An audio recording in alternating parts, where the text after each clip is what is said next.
It's very crispy, this pork.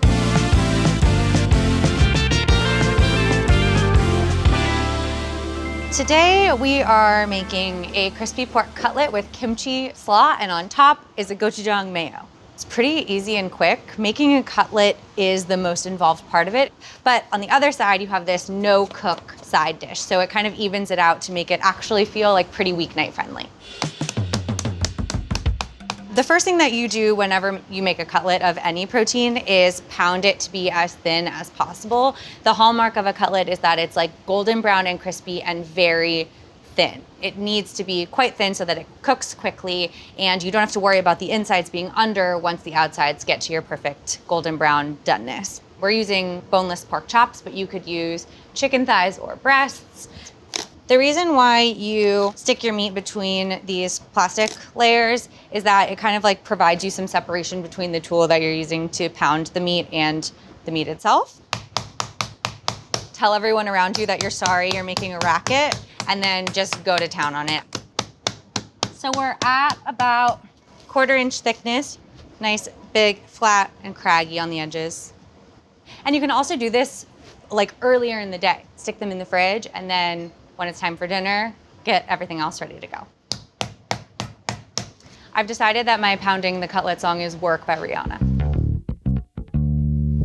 So now we are going to start our breading procedure. And I think the easiest way to do that with like a cutlet is to just use pie plates or cake pans because they're like nice and shallow, but also like very wide. And the standard procedure for breading is just flour, then eggs, and then we're gonna do panko. Panko is the ultimate breadcrumb. It's a Japanese breadcrumb. It's got this really gorgeous, light and crispy texture. It coats the meat really nicely and it fries really readily because you've got all these gorgeous little crags in surface area for it to crisp up. And then the most important thing is you have to season every part of this process. We're gonna season the pork, and then we're gonna season each of the pieces of the breading. Just do a little bit of salt and a little bit of pepper. You've heard it before. I'm gonna say it again. Dry hand, wet hand. This is how you bread. Dry hand, wet hand. The flour is just creating this like dry base. It means that the coating is going to stick to the protein really well. And then that goes into panko. Pat pretty thoroughly. Gorge. Okay, shaking off that excess. This is in the September print issue of Bon Appetit, and there's 2 dishes that use panko as the breading, but one uses Cheez-Its. So really, like anything crispy, crunchy will make a great cutlet coating. All right, so now we are all coated, and we're gonna head to the stove to get these frying. So I've got a big cast iron skillet here.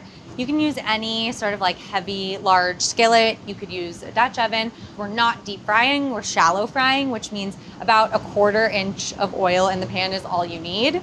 Something you can do to see if your oil is ready is pick off a little piece of your panko and drop it in. And if it doesn't immediately start to sizzle, your oil's not hot enough. All right, we good. Yeah, look at that sizzle. This happens pretty fast, like about 2-ish minutes per side. Something that I like to do too is just press down across the cutlet to make sure everybody gets contact the pan. The nice thing about it being so thin is that you really only have to look at the visual cues. When the outside is crispy and golden brown, the inside will be done.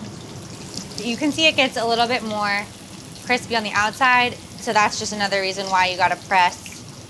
Usually the second side does a little better than the first. It's kind of like first pancake syndrome.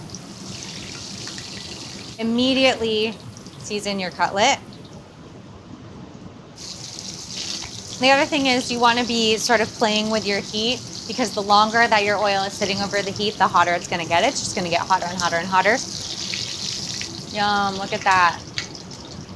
Moving your cutlets or anything that you fry onto a sheet pan with a wire rack set inside of it is the best way to ensure that it stays really crispy. Because they have that airflow coming from all directions, they can sit there for a minute. We don't have to get working on them immediately. we're gonna go back and make our slaw. So now we're gonna prepare our slaw, which is made up of purple cabbage, Napa cabbage kimchi, and scallion. So I'm just gonna go at these like kind of from an angle here and thinly slice. The dark green parts are gonna be for our garnish at the end. So for cabbage, you can thinly slice this with your knife, easy peasy. You could use a mandolin, which is what I'm gonna do, so you get those like really fine shreds. So we're just gonna cut out our little core here. You wanna make sure you have a flat edge, because anything that isn't flat is just not gonna get caught on the blade. Yum, see how like delightfully light and crispy this is. Last part is our kimchi.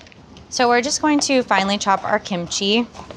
You want the kimchi to essentially be a dressing and kind of like melt away into that mixture.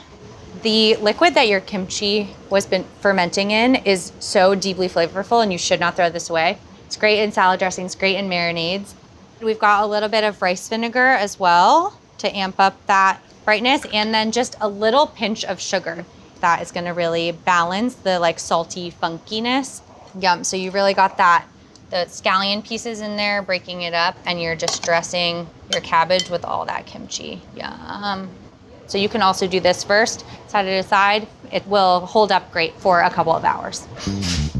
So now we're gonna make our condiment, which is gochujang mayo.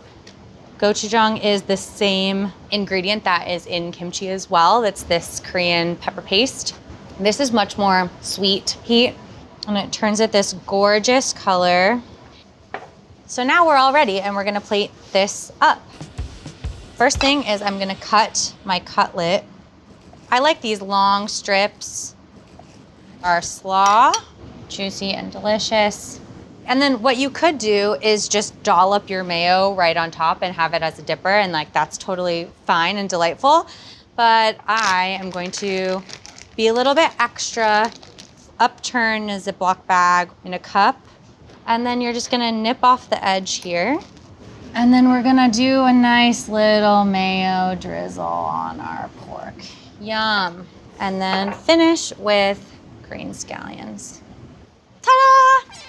This is the crispy pork cutlet with our kimchi slaw and our gochujang mayo. Rach, do you want to come eat with me? Wow. Yeah! That's so pretty. Ready? Yes. Oh my God. The sauce matches your nails. Oh my God. And my jumpsuit. We didn't even coordinate We this. didn't.